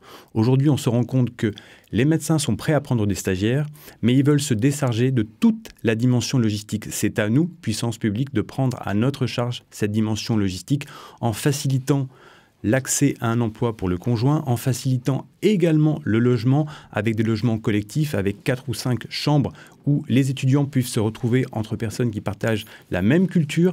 Donc tous ces éléments-là doivent être là pour faciliter. On peut également imaginer des stages d'immersion dans Cognac comme par hasard pendant la période du Blues Passion ou de la fête du Cognac pour donner une autre image de la ville. Soyons attractifs, soyons imaginatifs pour faire venir justement des médecins à Cognac. Et ne sous-estimons pas la puissance des ambassadeurs que sont les Cognaçais pour faire venir leurs amis, et j'ai ce cas récent, il y a 2 jeunes dentistes qui se sont installés à Cognac parce que justement ils avaient des amis qui étaient revenus dans la ville et qui leur ont dit « viens voir, rends-toi compte par toi-même ». Tous ces éléments mis bout à bout, on doit réussir à trouver une solution. Pascaline Brisset, sur cet enjeu effectivement de l'accessibilité de la santé, et donc cette venue de médecins notamment dans cette ville de Cognac, et sur les possibilités d'attractivité de la ville. Alors, Tout d'abord, je voudrais juste répondre un point à Monsieur Le Breton. Je suis centriste, j'assume parfaitement mon étiquette. Et en tant qu'adhérente et soutenant le principe d'anticorps, je souscris aux différentes propositions qui sont faites, non-cumul des mandats, transparence de la vie politique. On revient à la santé. Donc on revient à la santé. C'est chez nous, nous l'avons indiqué, un sujet prioritaire. J'aurai une adjointe à la santé qui s'appelle Véronique Hansberg, qui est une infirmière. Elle est très présente dans toutes les instances sur le département, donc elle suit très très bien le dossier. Je remarque d'ailleurs que le maire actuel avait promis de donner le dossier intégral du centre de santé à l'intégralité des candidats que nous sommes. Je ne pense pas que nous l'ayons reçu. Donc c'est un petit peu dommage pour se positionner sur ce centre de santé actuel en n'ayant pas les éléments. C'est un peu plus compliqué. Et pour aller chercher donc des gens et des médecins pour qu'ils viennent s'installer, il faudra être très imaginatif, il faudra être très attractif. Il faudra aller chercher aussi dans des zones où les gens risquent de venir plus facilement à Cognac. Moi, étant lilloise, j'ai des bonnes connexions à Lille, au centre de santé. Je compte bien les mettre en œuvre pour aller chercher des médecins là-bas. Et ce sont des points qui vont nous occuper une bonne partie de notre temps, et notamment notre adjointe à la santé. Damien Bertrand, pour continuer avec vous sur cette question de la santé, effectivement, sur cette dimension d'attractivité, est-ce que vous savez comment, justement, puisqu'il faut a priori être imaginatif, même si la ville de Cognac a ses atouts, pour pouvoir peser, pour pouvoir faire en sorte qu'effectivement, il y ait cette envie d'installation, et d'installation, encore une fois, sur la durée? Oui, mais effectivement, à écouter Jonathan Munoz, on a l'impression que les médecins sont déjà là. La ville est attractive, a beaucoup d'atouts, c'est certain, mais pas suffisamment. Et il est évident que Cognac doit se projeter avec une vision moyen et long terme, de transformer la ville entièrement pour la rendre vraiment plus attractive, que ce soit aussi bien dans le secteur de la vie quotidienne, mais également secteur culturel, qui sont des attentes fortes aussi de nouveaux arrivants. Les jeunes générations de médecins ont des attentes différentes et il faut les remplir. Donc nous, on a basé notre travail sur cette écoute-là. Et le critère numéro 1 qui ressort, c'est effectivement l'attractivité de la ville. Voilà, il y a un besoin d'attractivité dans la ville pour venir s'installer. Et ensuite, on sera en mesure forcément d'accompagner l'installation et notamment l'accueil des nouveaux arrivants qui aujourd'hui n'est plus assuré par la mairie. C'est important d'avoir un accueil chaleureux pour que Cognac devienne une ville de destination. Pas que Bordeaux ou Nantes. Voilà, on a une carte à jouer en termes de taille de ville et de cadre de vie. Voilà. Je vais rebondir très rapidement. Je suis d'accord avec Morgane, à un moment donné, quand on est candidat à une élection, on peut critiquer les actions qui ont été mises en place par les uns et les autres. De dire que notre territoire, que notre ville n'est pas attractive, c'est faux. Moi, je suis conseiller régional en charge de l'export. Je peux vous dire que quand je rencontre des entreprises de Nouvelle-Aquitaine, quand je vais à l'étranger, il suffit de dire le mot Cognac et les portes, elles s'ouvrent. Donc arrêtons d'avoir un discours négatif, notamment de la part de Damien Bertrand, sur cette question-là. Cognac est une ville attractive. Cognac est une ville qui a bougé pendant 12 ans. Qu'on se le dise ou pas, qu'on soit d'accord avec les actions, tout le monde reconnaît, de droite, de gauche, des habitants, que Cognac a bougé pendant ces 12 ans. Il en faut encore plus, il faut continuer sur cette dynamique-là, mais arrêtons de dire que nous ne sommes pas un territoire qui est attractif. Alors, si on parle plus précisément de cadre de vie des habitants, puisque ça a été évoqué aussi, mais si on parle de ces dimensions de propreté, puisque c'est aussi des questions qui reviennent régulièrement, qui intéressent, et ce sont aussi des enjeux pour les habitants et pour ceux qui voteront donc aux élections municipales à Cognac. Les questions de sécurité aussi. Morgane Berger, sur ces dimensions-là, effectivement, de vie quotidienne, finalement, de vie de chacun, sur effectivement les dimensions de propreté et de sécurité, est-ce qu'il y a des priorités selon vous, et il faut absolument agir sur ces dimensions-là? Il y a besoin, Cognac? Voilà mon cheval de bataille. Ça fait bien des années que je dis que Cognac n'est pas... Excuse-moi, Jonathan, je ne veux pas m'en le tableau sur ce sujet-là, mais je suis content que tu me rejoignes. C'est le doigt. Cognac n'est pas une ville propre. Voilà, j'ose dire les choses. Il y a certaines rues qui sont, à mon sens, abandonnées. Je souhaite vraiment qu'on retrouve un grand plan propreté à Cognac, une brigade propreté réactive et efficace. Alors, sur ce sujet, il ne faut pas attendre non plus tout de la collectivité. Aujourd'hui, il y a une prise de conscience aussi de certains citoyens, notamment je le vois dans des quartiers dits populaires comme le quartier de Croin ou d'autres associations qui se sont créées, des citoyens qui prennent l'initiative de nettoyer, qui ont pris conscience aussi que c'était à eux d'entretenir leur quartier. Je pense que c'est le rôle aussi d'une collectivité, c'est de les accompagner matériellement, pas toujours financièrement, mais là, regardez, matériellement, on peut les accompagner. C'est l'affaire de tous, la propreté. Et c'est l'image aussi que l'on renvoie. Moi-même, étant agent immobilier pendant 12 ans, je n'aimais pas quand je faisais découvrir la ville, parce qu'au-delà de faire visiter une maison, on fait découvrir aussi la ville et un quartier, des gens qui nous disaient « mais Cognac est une ville sale ». Les panneaux ne sont pas entretenus, les herbes folles, les trottoirs qui sont défoncés, les crottes de chiens, voilà, on peut dire les choses. Sur ce sujet-là, je pense qu'il y a vraiment, ça coûte pas cher, on doit vraiment avoir une vraie volonté politique. Vas-y, Jonathan. Alors, très très rapidement, pour pouvoir donner la parole aux autres aussi. Bien sûr. Alors, dans les débats que l'on a, en effet, avec la population, la propreté est un élément incontournable et essentiel dans la vie quotidienne. J'ai tendance à dire, et je l'ai toujours dit dans mes réunions, c'est pas parce qu'on va changer de maire au mois de mars que la ville va devenir propre. Par contre, il faut se donner les moyens d'améliorer la propreté. Cognac n'est pas une ville sale. Il suffit d'aller n'importe où, dans n'importe quelle collectivité aujourd'hui. En effet, avec les modifications qu'il y a eu, et heureusement de ne plus utiliser les pesticides, ça a impliqué quelques modifications. Il faut travailler sur les modifications des usages des citoyens. La propreté, c'est d'abord de ne pas jeter son mégot de cigarette par terre et donc de créer les conditions pour qu'il y ait le mobilier, les cendriers dans le centre-ville. C'est de faire en sorte aussi que les gens jettent dans les corbeilles de centre-ville et pas par terre. Et ça se travaille avec les enfants dans les écoles, ça se travaille dans les quartiers avec les habitants, ça se travaille aussi avec les commerçants en centre-ville et c'est collectivement que nous ferons baisser la propreté. C'est pour ça que nous, on s'engage dans le label Ville éco-propre pour justement partir d'un diagnostic et améliorer les choses. Mais donc, on le connaît, il faut adapter le mobilier urbain aussi, Jonathan, et puis il faut verbaliser. C'est ce que je viens de dire. Il faut laisser faire. Alors, le laisser faire. On va laisser la parole aussi à Jean-Hubert Lelièvre et puis à Damien Bertrand, notamment sur ce sujet, et Pascaline Brisset. Donc, responsabilisation, sensibilisation aussi, finalement, chacun a sa part, Jean-Hubert Lelièvre, dans cette dimension de propreté.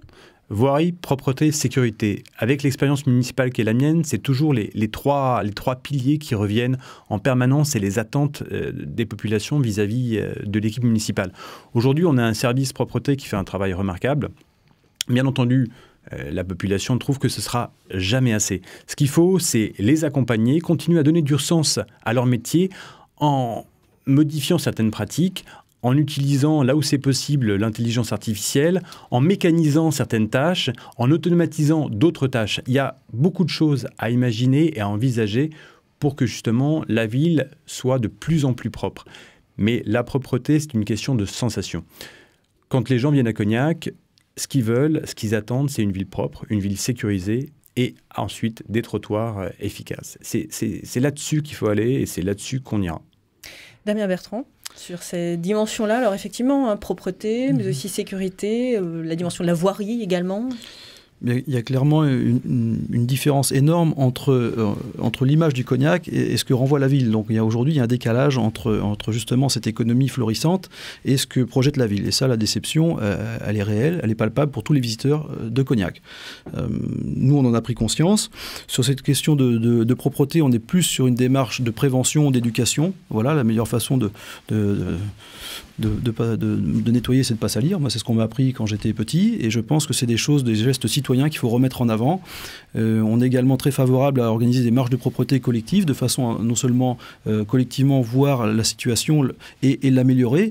Et je pense que petit à petit, on peut regagner du terrain sur ce secteur de la propreté et qui génère également des meilleures pratiques par la suite.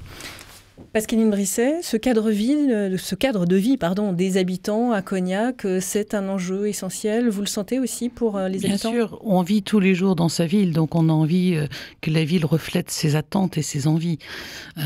Sur le terme de la propreté, quand on va dans une maison et quand on va chez quelqu'un, on aime bien arriver dans un endroit qui est propre. Pour ça, il faut aussi des matériels adaptés. Je vois devant ma permanence passer régulièrement l'appareil qui s'appelle Gluton. quand je vois la taille de la buse, je m'imagine en train de nettoyer mon séjour avec l'aspirateur de table. On ne peut pas réussir avec ce type de matériel. Vous ne pouvez pas dire ça. Le glouton, c'est ce qui a permis d'améliorer justement ces derniers mois les conditions de travail des salariés. C'est écologique, ça leur permet de travailler plus rapidement. Et derrière, c'est ce que demandent les agents, c'est-à-dire avoir des équipements qui sont beaucoup plus performants. Jonathan, j'ai une approche un peu plus pragmatique parce que je le vois passer devant la permanence. Il nettoie les abords. Pendant 12 ans, j'ai eu aussi une vision pragmatique et c'est pour ça qu'on a fait en sorte que le glouton puisse avoir... On voit le résultat, c'est pour ça qu'on se présente. Le glouton a permis d'améliorer la propreté sur la ville et a permis d'aller dans d'autres quartiers et d'agir. Si tu en es persuadé, tant mieux pour toi. C'est pas que j'en suis persuadé, il suffit d'écouter les agents de terrain en parler et je suis à l'initiative de cet achat-là juste avant de partir de la mairie. Je le défends et je défends surtout l'amélioration des conditions de travail des agents et des outils de production pour qu'ils puissent mieux se répartir dans les quartiers derrière. Pascaline Brisset, très rapidement, pour terminer. Donc, nous avons envisagé donc de faire un service de la tranquillité publique qui va regrouper donc un certain nombre de services, que ce soit la police municipale, une brigade verte, car il faut également que ceux qui polluent soient sanctionnés sur ce qu'ils font de mal. Et Jean-Hubert Lelièvre, vous vouliez ajouter quelque chose ? Sur la sécurité. Simplement vous dire qu'il y a 6 ans, le constat avait été fait qu'il fallait installer de la vidéoprotection à Cognac. Aujourd'hui, on y arrive, mais on a pris un peu de retard. Je pense que la réponse n'est pas adaptée à l'enjeu. Et sur ce sujet, c'est un élément important, je pense qu'il faut qu'on travaille main dans la main sur le sujet de la sécurité avec Châteaubernard. Il faut vraiment qu'on puisse mutualiser nos services de police municipale, nos systèmes de vidéoprotection, afin d'avoir une réponse globale sur la dimension urbaine de notre territoire. La police est mutualisée, déjà. Entre les deux ? Il y a un travail de coopération. Oui, il y a un travail de coopération, mais il faut aller au bout. Alors, on va terminer dans un instant cette émission consacrée aux élections municipales à Cognac avec un dernier changement de plateau.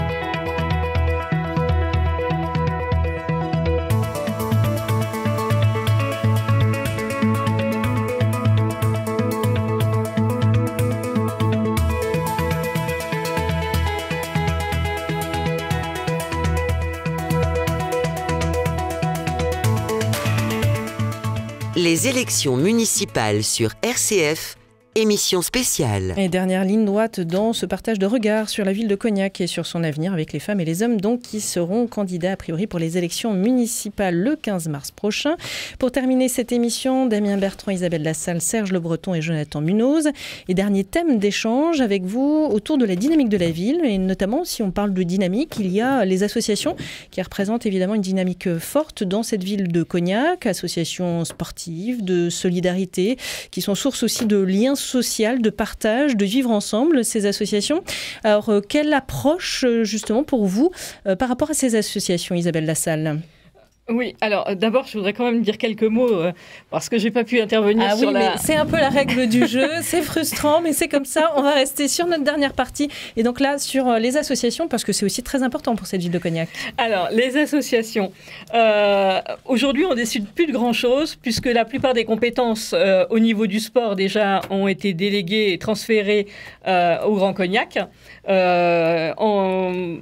Ensuite, au niveau culturel, je pense qu'effectivement, il faut revoir les subventions aux associations en fonction des projets.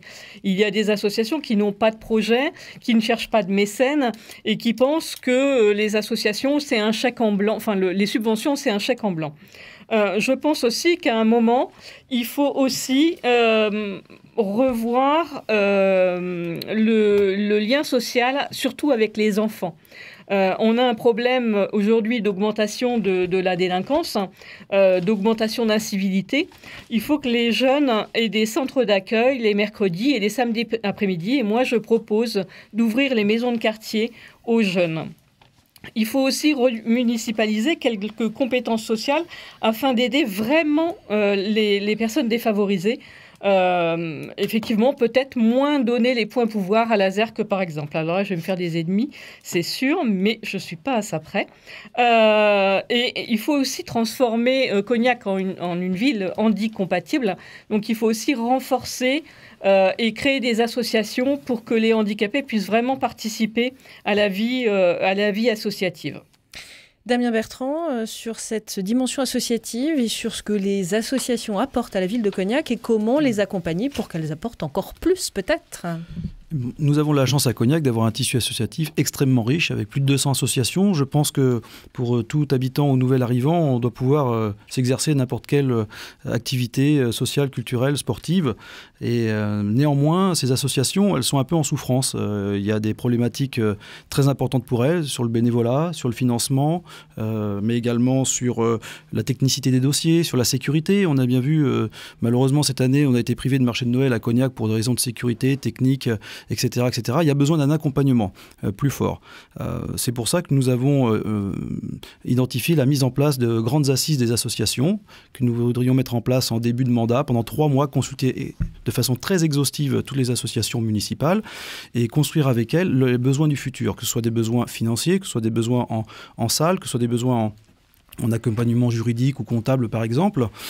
Et sur ce sujet-là, il y a des vraies attentes et on pourra ensuite définir des problématiques et des besoins sur le long terme. Aujourd'hui, les associations, elles apprennent la plupart du temps dans la presse que les subventions baissent et elles se retrouvent démunies face à ces situations-là. Donc la municipalité doit les accompagner, doit les aider et vraiment leur permettre de continuer à se développer. Serge Breton, cette approche des associations, le rôle qu'ont les associations dans cette ville de Cognac? Oui, enfin, je ne vais rien inventer. Hein. Elles favorisent le lien social, l'éducation populaire, enfin voilà. Alors justement, comment faire en sorte qu'elles aient peut-être davantage leur place encore? Oui, tout comment à fait. les accompagner? Comment faire en sorte qu'elles mutualisent? Elles ont une place prépondérante et importante et je crois que ça passera par une convention d'objectifs et de moyens avec effectivement, de la part de la municipalité, dans cette convention, l'accès systématique des personnes handicapées, les problèmes environnementaux qu'ils soient bien pris en compte, des choses comme ça. Donc ça, nous sommes d'accord là-dessus. Je pense qu'au niveau sur le plan, il y a un bon nombre d'associations qui sont performantes. Il y a des événements. Les événements, il faudra les maintenir. Financièrement, il faudra continuer. Cette ville, elle vit quand même. Elle a une vie associative, culturelle. Il faudra les maintenir. Il faudra, me semble-t-il, c'est une de nos propositions, développer un lieu de résidence et d'échange de création artistique. Sous forme coopérative, ça pourrait donner un petit coup de pouce. Et puis je dirais, on a évoqué tout à l'heure les associations sociales, à caractère social. On a évoqué la CERC de façon un peu négative, me semble-t-il. Je m'inscris totalement en faux par rapport à ça. Et dans une cadre d'une convention, il y a des choses qui peuvent se retravailler avec la CERC. Je rappelle quand même que j'ai parlé de 3 urgences. Mais c'est pas facile chez vous, là, en 3 minutes, de dire les choses. Urgence c'est pas climatique. Facile, vous êtes 7 candidats. Ouais. Urgence climatique, urgence démocratique et urgence sociale. Alors, je suis désolé, on parle d'attractivité du territoire, d'urbanisme, de choses comme ça. OK, ça a été évoqué un peu par Morgane. 25% des enfants vivent dans une famille sans actifs. 25% des enfants français, connaissaient. 1/3 des moins de 30 ans vit en dessous du seuil de pauvreté, madame. Le taux de pauvreté à Cognac est 18,3%. C'est pas moi qui le dis, c'est l'enquête qui a été faite par le CCAS de la ville de Cognac. Donc, je crois qu'il y a des choses aussi à voir de ce côté-là. Il va falloir aider ce tissu associatif qui fabrique de la solidarité, de l'entraide, parce que là, au-delà du nom Cognac qui rayonne partout, il y a de la pauvreté, il y a de la misère en centre-ville et dans les quartiers. Je pense qu'on n'a pas évoqué la question économique, puisque c'est encore une compétence Cadaglo. On est un petit peu coincé. Mais il y a peut-être à travailler sur les territoires zéro chômeur. Ça s'est fait ailleurs. Il y a des réponses qu'il faut apporter. Il y a quand même un vrai problème là. Voilà. Jonathan Munoz. Le rôle est essentiel pour les associations. Alors, je fais le lien avec ce que vient de dire Serge, notamment sur le rôle social des associations. Aujourd'hui, elles sont importantes. La ZERC est un acteur incontournable et en effet, je m'inscris en faux par rapport à ce que vient de dire Madame Lassalle, ne serait-ce que parce que les financeurs ont travaillé avec la structure associative pour justement travailler sur un programme avec la structure sur les 3 prochaines années et que on donne des objectifs et derrière, il y a des actions. Mais il n'y a pas que la ZERC. Il y a l'épicerie sociale, il y a aujourd'hui Terre des Hommes, il y a les Restos du Cœur, qui sont des structures qu'il faut en effet accompagner, parce que ça a été dit, Cognac est un territoire riche avec une population qui s'est appauvrie. Et si on parle globalement du tissu associatif, la culture, bien évidemment, est un élément fort et un lien social extrêmement important sur la vie dans la ville. Madame Lassalle disait qu'il faut occuper les jeunes pour éviter l'incivilité ou l'insécurité. Alors, moi, je veux bien, il suffit de se référer aux chiffres derrière sur la partie incivilité, et il y a une baisse sur les derniers chiffres que l'on a de 2018, qui sont les derniers chiffres officiels. Les jeunes, aujourd'hui, ils ont un espace jeune qui est porté par l'agglomération, qui a d'abord été créé par la ville de Cognac. Il y a tous les clubs sportifs, et hormis le ski alpin, je pense qu'on a tous les compétences sportives sur le territoire. Idem pour la culture. Vous avez à la fois la West Rock School qui permet de faire de la musique. Vous avez toutes les initiatives derrière avec le centre d'animation qui permet à des jeunes d'avoir des activités. Et le rôle d'un maire, c'est de mettre justement en valeur l'ensemble de ces acteurs. J'ai pas parlé du sport, mais le sport est à la fois un vrai vecteur de lien social, mais d'attractivité sur le territoire, notamment quand on reçoit des grandes compétitions, comme c'est le cas régulièrement au printemps, qui permettent d'avoir des touristes et derrière de créer le dynamisme économique qui va derrière. Donc le rôle véritablement de la collectivité, c'est de les accompagner. On parlait de conventions, et ça fait partie de notre projet de travailler sur des conventions triennales d'objectifs et de moyens. C'est le cas avec les grosses structures. On veut généraliser ça au sein de la liste à l'ensemble des associations de la ville pour donner de la lisibilité sur les projets et sur les actions et du coup de travailler avec elles sur un vrai projet d'intérêt communal. Isabelle Lassalle. Oui, moi je pense que vous oubliez un détail quand même. C'est que toutes ces associations sportives ou culturelles, elles sont payantes. Et tout le monde n'a pas accès à ces associations. 25 € donnés par l'agglomération sur les licences. Oui, ça je le sais, merci, je fais partie de la commission aussi. Alors Isabelle Lassalle, comment justement avancer sur cette question-là, sur cette accessibilité finalement aussi moi, ce que je propose déjà dans les maisons de quartier, c'est de l'aide aux devoirs et de l'accompagnement qui serait effectivement gratuit, et ensuite des bons ou des chèques sport comme ça a été fait, que les enfants puissent aussi, quand ils sont cognaçais, puissent avoir, comme tout le monde, des vélos neufs ou des baskets neuves ou des survêtements neufs, parce qu'ils sont cognaçais et que les parents n'ont pas forcément les moyens de leur offrir. Je voudrais revenir aussi sur le je sais plus quoi. Alors, sur le sport quand même, il y a des clubs sportifs aujourd'hui qui mettent en place des coefficients en fonction des revenus des parents et qui permettent de s'adresser à tout le monde. Sur le handisport, j'ai pas répondu, mais très rapidement, je fais très court. Il y a aujourd'hui, il y a des clubs sportifs qui travaillent, c'est le cas du hand, c'est le cas du basket, c'est le cas du foot, autour de cette thématique-là. Non, mais Isabelle Lassalle, quand on voit par exemple que pour faire du foot à Cognac, on paye 180 € la licence, alors qu'on joue sur le même stade que Château-Bernard où la licence est à 80 €, excusez-moi, mais il y a quand même un problème. Donc il faut revoir le financement de ces associations, et il faut revoir aussi les cotisations si on veut effectivement que ça soit un moyen un lien social, une mixité sociale réelle. Damien Bertrand, sur cette dimension effectivement de mixité sociale, d'accessibilité des différentes associations, et puis sur ce que permettent justement ces associations. Les associations aujourd'hui, elles font énormément d'efforts pour aller dans ce sens-là, mais ça tient aussi à leur financement. Elles ont des obligations selon le sport pratiqué. Le niveau de licence n'est pas le même, ça c'est évident. Donc il faut essayer de démocratiser ces enseignements-là. Et elles sont également demandeuses de participer à la vie de la cité. Et elles peuvent y participer en redonnant des animations dans la ville, dans ce partenariat ville-association. Voilà, on finance avec une subvention, mais en retour, on demande à l'association de s'investir dans la ville, d'animer, de faire des démonstrations qui permettent à des enfants d'essayer des nouveaux sports gratuitement et ensuite de pouvoir les valider. On sait bien que les enfants très jeunes zappent beaucoup sur les différentes activités et c'est important de pouvoir qu'ils aient accès à toutes ces options de sport gratuitement via des animations dans la ville ou dans les lieux sportifs directement. Serge Le Breton ? Oui, je voulais rebondir sur le sport. Le sport, nous sommes pour favoriser le sport de masse, que tout le monde y ait accès. Il faut arrêter sur ce territoire de vouloir une salle de basket. Alors vous avez vu, on a fait un super complexe au Vosel qui nous a coûté une fortune, qui aujourd'hui, c'était pour faire monter l'équipe première en national avec des mercenaires, des gens qui étaient payés. On a la même chose au rugby aujourd'hui. Et je crois qu'il y a un curseur qu'il faut déplacer, c'est-à-dire sur ce territoire, pour conserver, pour qu'il soit attractif, conserver les jeunes.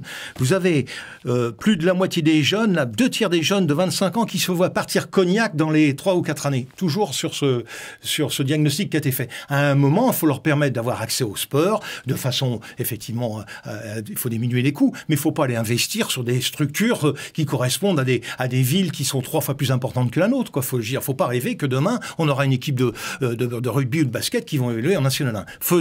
Favorisons le sport de masse. Isabelle Lassalle, peut-être aussi, donc on parle beaucoup du sport, vous avez parlé aussi d'associations, notamment par exemple en matière de handicap, et la culture aussi, vous l'avez évoqué, la culture c'est une possibilité effectivement aussi quand même d'agir, de pouvoir favoriser le vivre ensemble, et cette accessibilité à la culture pour tous, est-ce que c'est aussi une dimension qui a du sens pour vous? Alors, effectivement, il ne faut pas que ce soit une culture élitiste. Il faut donner accès à la culture à tous. Mais on a oublié quelque chose dans les associations, c'est qu'on a oublié le bénévolat. Aujourd'hui, la plupart des associations ont des salariés. Si vous regardez, il y a 20 ou 30 ans, que ce soit les associations culturelles ou sportives, on n'avait que des bénévoles. Aujourd'hui, les gens ne veulent pas faire de bénévolat, il faut les rémunérer. Alors, c'est aussi une professionnalisation, une volonté de professionnalisation des associations pour être encore plus performants, généralement. Plus performants, mais ce n'est pas au départ la vocation d'une association. Alors souvent, et je peux en témoigner parce qu'ici nous sommes une association, c'est aussi un partenariat, une complémentarité entre salariés et bénévoles qui s'engagent. Damien Bertrand, sur cette dimension aussi, cette possibilité de s'appuyer sur la culture, notamment sur cette dimension de culture au sens large, souvent portée effectivement par les associations en matière d'événements, en matière de propositions effectivement culturelles sur cette ville de Cognac. Alors la culture, c'est l'âme d'une ville. Cognac a la chance d'avoir également une énorme richesse culturelle. À ce niveau-là, nous avons organisé une table ronde culturelle avec la plupart des acteurs locaux et on a pu constater que la ville était très riche. Pour ceux qui disent quoi faire le dimanche ou d'autres jours, il y a vraiment des choses à faire, y compris l'hiver, pas que pendant les festivals l'été. Donc là, à ce niveau-là, il y a un effort de communication, de mutualisation de tout ce qui existe déjà au niveau de la ville de Cognac. Et ça paraît important, y compris une fois de plus pour les nouveaux arrivants et y compris les Cognacais de longue date, d'avoir accès à toutes ces informations concernant la vie culturelle de Cognac qui est une fois de plus très très riche pour une ville de 20 000 habitants. Isabelle Lassalle, je ne sais pas si vous voulez compléter un petit peu justement votre approche sur la dimension culturelle. Oui, je reviens sur le fait qu'il ne faut pas que ce soit élitiste. Il faut que ce soit abordable pour tout le monde, à tous les niveaux, quelle que soit sa catégorie socio-professionnelle, ses revenus et son niveau de culture ou son niveau d'enseignement. Merci beaucoup à tous les 4 qui étaient sur ce plateau. Donc Damien Bertrand, Isabelle Lassalle, Serge Le Breton et Jonathan Munoz. Et puis merci donc à l'ensemble des candidats qui sont venus participer à cette émission consacrée aux élections municipales à Cognac, donc d'avoir joué le jeu, d'avoir répondu présent. Alors je le rappelle, les 7 potentiels normalement candidats pour ces élections municipales. Nous, c'est un tirage au sort, donc c'est une liste. En tout cas, les listes que vous représentez, voilà, Serge Le Breton, vous précisiez ça. En tout cas, merci à tous les 7, Morgane Berger, Damien Bertrand, Pascaline Brisset, Isabelle Lassalle, Serge Le Breton, Jean-Hubert Lelièvre et Jonathan Munoz. Et puis, n'oubliez pas, bien sûr, ce scrutin des élections municipales, c'est le 15 mars prochain pour le premier tour, le 22 mars pour le deuxième tour, alors pour la ville de Cognac, bien sûr, mais sur l'ensemble des communes charentaises. Merci à vous d'avoir écouté cette émission. Merci à vous d'y avoir participé et merci à tous ceux qui ont permis la mise en œuvre de cette émission. Merci.